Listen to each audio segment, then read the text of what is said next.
GrowCFO is where finance leaders grow together. Join thousands of like-minded professionals using GrowCFO to access the combined knowledge and experience of the finance leader community. You can join us today at growcfo.net. Hello and welcome to the GrowCFO show. I'm your host, Kevin Appleby, and today I've got Susana Serrano-Davey with me, and we're going to talk about transforming doubt into achievement. Susana, welcome back to the podcast. Hello, Kevin. It's lovely to be here with you again. It's a while though, Susana. We haven't done one of these for a little while. I know. We have been so busy that sometimes when we're busy, we lose our good habits. So this is back to returning to a good habit. Yeah. So good habits. So no doubt good habits help us transform doubt into achievement. Absolutely. One of the ways. So tell me a little bit more about this subject, Susana. Why are you so anxious to talk about it? As you know, in the way that I work, I always love to reflect and think about what have my experiences taught me. And I think we can all do that. But before we start on the topic, perhaps I can ask you or our listeners to think about something you would like to do. One of these really crazy things that you just would love to do. But there is always a but, whether that is setting up a business or writing a book. Or tell me, Kevin, what is that thing that you would love to do, but perhaps you doubt that you can do it? I've been at the early stages of writing a book now for probably 5 years. So there's lots of doubts dropped in there. Drafts have been written, drafts of content, not really anything substantive. I've started writing blog posts that I've thought could possibly end up as chapters in the book, things like that. But I've never really gone very far. And there's always something going on that says, oh, is this the right thing to be doing? Then I hope that you might pick on some ideas today of how you can turn that doubt of wanting to write your book, but always finding an obstacle into making it a reality. And perhaps I can interview you someday when you publish your book. That'd and be fantastic. What it's all about. Wouldn't that be a lovely aim to have? Yeah, absolutely. But I think there's something about getting to that point that you actually hold that physical book in your hand and you say, I did this. Yes. That says, am I going to sell more than 3 copies? I guess one of the things, and let's go to the first 2 things. First of all, I always like to speak from my experience, and because theories are worthless if you don't actually connect with reality. And I'll refer back on all the things I hope we'll talk about today to probably one of the hardest times in my life, and I have had my fair share given my age now, in 2020. Where I was working as a successful CFO, working under a lot of pressure, very busy. I had a lot of demands on my time. At that time, I certainly didn't think I could write a book. And my 25-year marriage had collapsed. My kids took it really badly. Then COVID came. Work just got even harder. And then I was taken ill. And at that time, my belief, my doubt, or my way of thinking thought, Susana, you are a CFO and you can't possibly write a book. This is not something finance people do, right? So that's a big doubt, perhaps like similar to what you might think of yourself right now.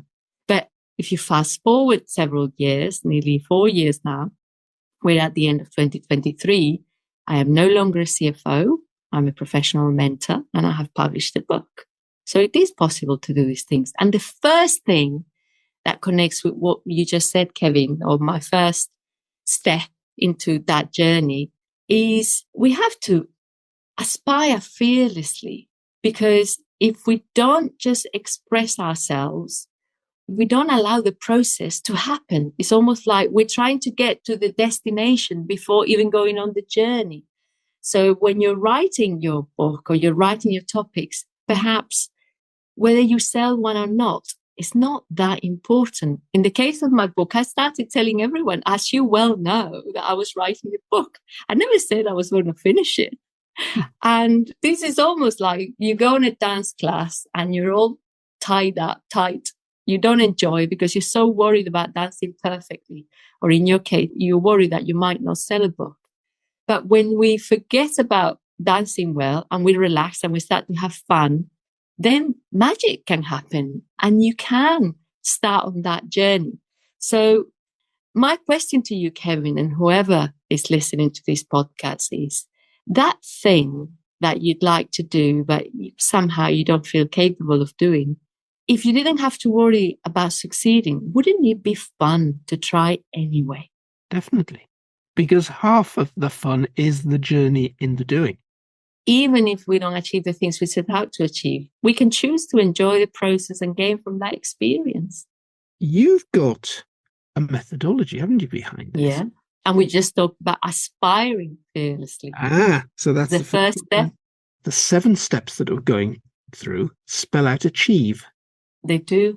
So the A is aspire fearlessly.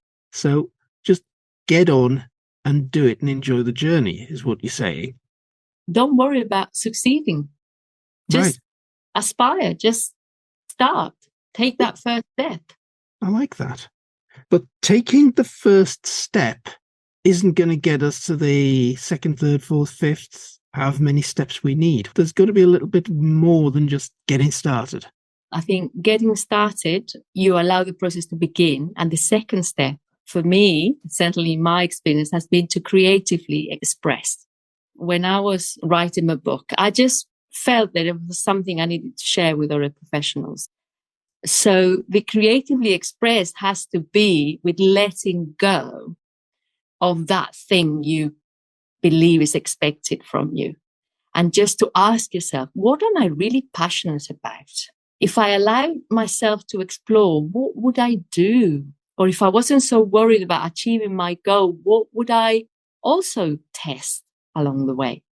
Because we're a lot more than our technical expertise. We're a lot more than all those labels that we have accumulated over our career. So if we allow ourselves to creatively express, then we can achieve things that seem impossible or seem difficult.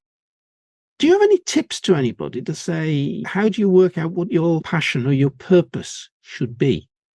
Any techniques, Susana? I think that might need a whole podcast in itself. I think what I have learned in my own experience is that there is almost like a ring to it, a rhythm, a sensation that when we connect with that thing that really makes us tick, there is something like singing within us that you may not be able to hear it, but you can feel it.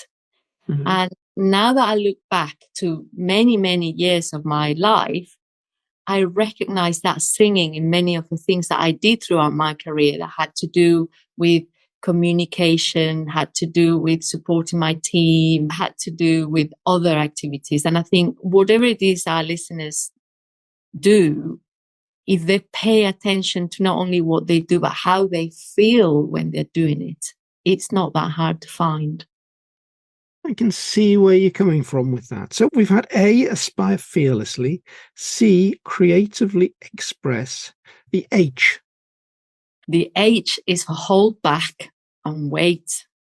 Because sometimes we're in such a hurry to finish that we don't allow the necessary process to take place. Things take time, but sometimes we're in such a hurry that we don't allow things to settle.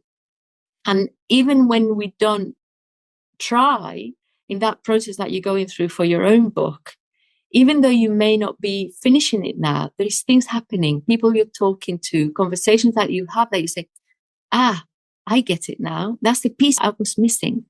I've just had it. And then you put it together. So the question is, if I was in no hurry to achieve my goal, what other things would I also like to do rather than just focus on that single outcome that many of us get trapped into, I think. I get that. We've been relating, both of us, to experience of you successfully writing a book, me trying to, but our audience of finance folk What sort of things do you think they're going to be applying this to, Susana? I think they can apply to all sorts of things. Anything that is difficult. It could be that someone wants to become a CFO. We work in GrowCFO with many people that have that aspiration. They start with a doubt, with that belief that they may not be able to do it. B, they can be forthcoming about their aspirations. So I think it's incredibly applicable to any walk of life, whether you happen to be building a career in finance, writing a book, or setting up a business, or just changing the course of your life. Yeah, if I think about it then, two big programs in GrowCFO, Future CFO program and the CFO program, we make it clear from the start that you're not signing up just for a course, you're signing up for a program that's going to take a year or a year plus. Mm-hmm. Future CFO program starts with, do you want to become a CFO in the next 2 to 5 years? If so, this program's right for you, knowing that it's going to take that length of time to go through. What we're talking about is highly applicable. And I suppose, Susana, we've talked about the H, hold back and wait. The I of achieve. Innovatively organize. And I think you touched on that because you said, oh, you've put your thoughts down, you've had lots of stuff, and you're coming back to them and looking again. That is one of them. But my point on this particular topic is sometimes when we take a fresh look at our situation, we can see new ways to achieve an outcome, even if it's not the original we set out to achieve. The final output doesn't necessarily need to be what you set out in that original intention when you started. Just go with the flow and see what can you do with what you already have. So the question is, if I wanted to achieve my goal right now, whatever that might be, what do I already have that can help? Or have I considered other alternatives? Because we don't always do that. And I think that is very interesting reflection to have, is taking that fresh look and being innovative about what we have on our plate. Absolutely. The goal that you had in mind 2 years ago doesn't have to remain the same goal. It will develop, directions will change, other opportunities that we'd never thought about might come along. We don't know what we don't know when we start off. So we've covered A, C, H, I of achieve. So E. E for embrace support. You don't have to do it alone. Why do we all think, all of us, we think we have to do it alone? And asking for help in your career or whatever it is you want to achieve is not only smart, but really enjoyable. And in the 6 months before I published my book, 22 people read it. 22 people. That is a lot of people that read it, gave me their feedback, and therefore made it better as a consequence of that. So what I'm trying to say is that it's good to ask for help, even if it's difficult sometimes, because you will gain from it. And we don't often ask ourselves, who can really be of help with that goal? So I'll throw this out to you now, Kevin. If you want to talk to me, it'd be my pleasure to spend a couple of hours with you in details. Right, what are the things that really helped me in my making it happen journey? Or what are the things that would have made it easier for me to know? I'm more than happy to help you, to have a coffee with you one day, for instance. So ask yourself, who can support you on your journey to achieve that? We talk about that actually in module 5 of this Future CFO program. The module is all about networking. And I split that into 3 parts. Part 1 is about taking your brand and saying, how do I put that out there using social media? But part 2 is, fine, how do I build a support network around me? When you get into that CFO role, it can be a lonely place. There's no finance leader above you to go ask questions of. Yes. There may be nobody of equal intellect or stature in the company that can understand what you're thinking about and be able to bounce ideas off. So having that support network, which may be other people, well, we try to use the cohort on the program, start trying to make that into a support community for people on the program. So fine, you went through Future CFO with a dozen other people. Mm-hmm. Let's see if we can make this a cohort of a dozen that stick together and share things well into the future when the program's finished. And also ask the question of, well, you're going to need some people to open doors for you at certain times. Who do you need in your network to open doors for you? Mm. Yeah. Absolutely. But yet it's not something that we do very often. And there's a lot of help out there. And you've touched a few times on mentoring this morning. I still think there's a lot of people that think of mentoring and coaching as a sign of weakness, which it is certainly not. I would say, though, to that, mentoring or coaching, I don't think it can be as powerful a work unless you're really willing to open up and have no barriers. You can't go into a mentoring session pretending to be all right or pretending that everything is sorted, because then there's no growth. So we've gone A, aspire fearlessly, C, creatively express, H, hold back and wait, I, innovatively organize, E, embrace support. So V for validate your journey. Okay. Quite often we are so caught up in our rat race. I call it the hamster wheel, by the way.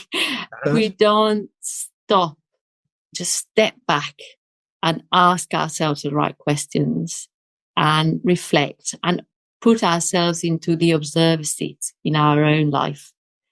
If we are willing to work with ourselves and to have that reflection time, even if we don't always like what we see, then we can validate, are we moving in the right direction? Like the question you asked earlier about how would one go about knowing what's their passion?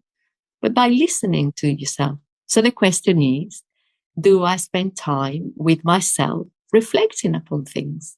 We need to work with ourselves, I think. Going into the CFO setting, it's very easy to have a list of tasks, a list of stuff that's got to be done, a list of meetings to go to, and you're constantly in the do. If you're not taking something off your task list, you're not at work.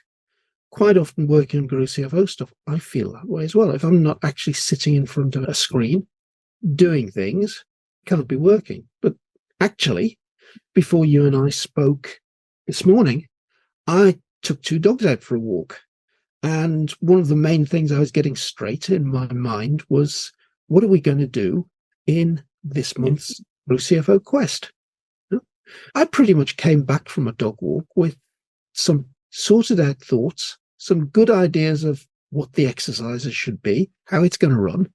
Just have to write the thing now, but some of the best thoughts about how to sort out that problem, what's the way forward, have happened while walking the dogs. Sometimes you're thinking through the day when you're in the shower in the morning, and validate your journey. I totally get you've got to step away. And I like that hamster wheel thing. How do you spot that you're on the right hamster wheel? The method I use is I have a diary. I write in the mornings. Yeah. And I always recommend that people do that if they can, even if it's just 5-10 minutes. And in the mornings, I wake up, I brush my teeth, and I sit back in bed and I write. And that sometimes is 20 minutes, sometimes is an hour and a half. It's my golden time. That's when I come into touch with myself. I express my frustration, my fears, my ideas. Some of the content that I write comes from my morning sessions. The seed of the book came from my morning session. But we need to be willing to sit with ourselves and have that reflection time. So that seems to take us nicely from V into the final E. Evolve beyond limits. Come on, tell me more about this.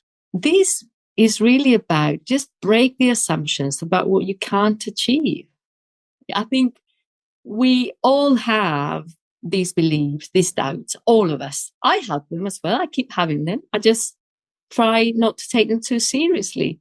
So we all have those limiting beliefs, those things we think we'd like to do, but we can't because, a lot of people like to have work-life balance and they can't achieve it. A lot of people like it doesn't have to be something massive. It can be the little things in life that can make all the difference. So my question for everyone is for you to look at your limiting assumptions and think, and why not? And why not? Indeed. Why can't you do certain things, whatever it is? And I think there are limits, though, Susana. And I'd love to go and win the British Open Golf Championship. But my first step was fearlessly aspiring. I didn't say you needed to win it. So if you want to go and win it, just have it go and have fun playing golf. Who cares whether you win it or not? That's the whole point.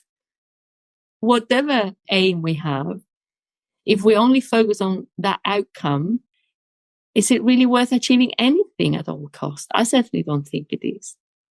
Thing is, you might be on a journey towards CFO, and an opportunity might open up that could even be completely outside of finance, or could be in an area of finance that the CFO role doesn't happen.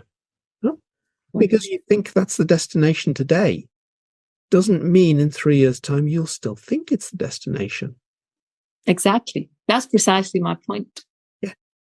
If we go back to our original title, Transforming Doubt into Achievement, is don't let the doubt get in the way of telling you can achieve. Have a go at achieving. If that achievement isn't right for you, you'll end up in the right place. I agree. Providing you open the doors. Don't open the doors to start off with. You're not going to take the journey, are you? You're not going to go on the journey. I agree. Susana, that has been fantastic. Well, I always enjoy chatting to you, Kevin. Yeah. So let's just run through that again. A. Aspire fearlessly. C.